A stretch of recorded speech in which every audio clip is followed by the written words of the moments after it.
kosa dia nisy ny fiainana teo amin'ny Andriamatoa Premier Ministre lehiben'ny gouvernement Andriamatoa Coly Roger sy ireo mpiara-miombona antoka ara-toe-karena Madagasikara namafisy ny ireto mpamatsy vola ireto moa fa dia hiara isalama ny fanatanterahana ny politika ankapobeny fanjakana izy ireo.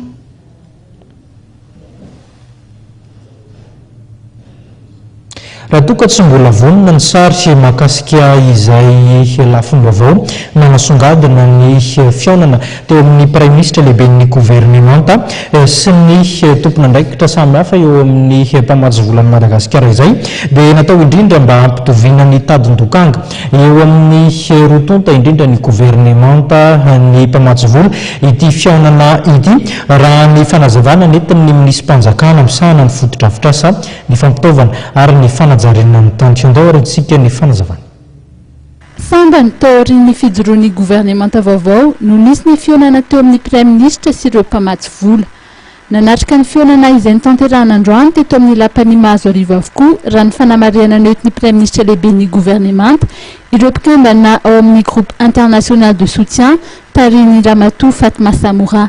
Nanamafy moa ity mpandrindra ny rafitry ny firenena mikambana ity ny finiavan'ny fianakaviam-be iraisam-pirenena amin'ny alalan'ireo mpiara-miombona antoka ara-bola sy ara-teknika amin'ny tosika amin'ny fampiarana ny politika ankapobeny fanjakana.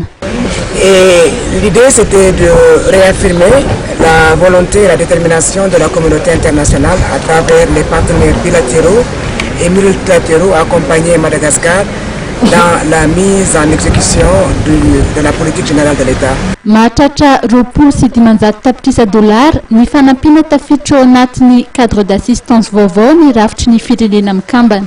Mitetina $100 tapitrisa kosa ny voalaza fa hoentin'ny mpiara-miombona antoka toy ny BAD, ny FMI, ny vondrona Europeana, ny banky iraisam-pirenena sy ny hafa hanampiana ny firenena malagasy eo amin'ny asa izay atao lahara-pahameana. Raha ny voalazan'ireo mpamatsy vola dia tokony hiakatra ny tedi-bola atokana ho an'ny sehatry ny fanabeazana, ny fahasalamana, ny tontolo iainana ary ny fotodrafitrasa ao anatin'ny fanontina hoentina amin'ny tedi-bola-mpanjakana. Nandritry ny fotoanandroany dia nilaza momba ireo anjara biriky hoentina mialohan'ny faran'ny taona ihany koa ny Norvège, Japon, Indonésie ary Afrika Atsimo.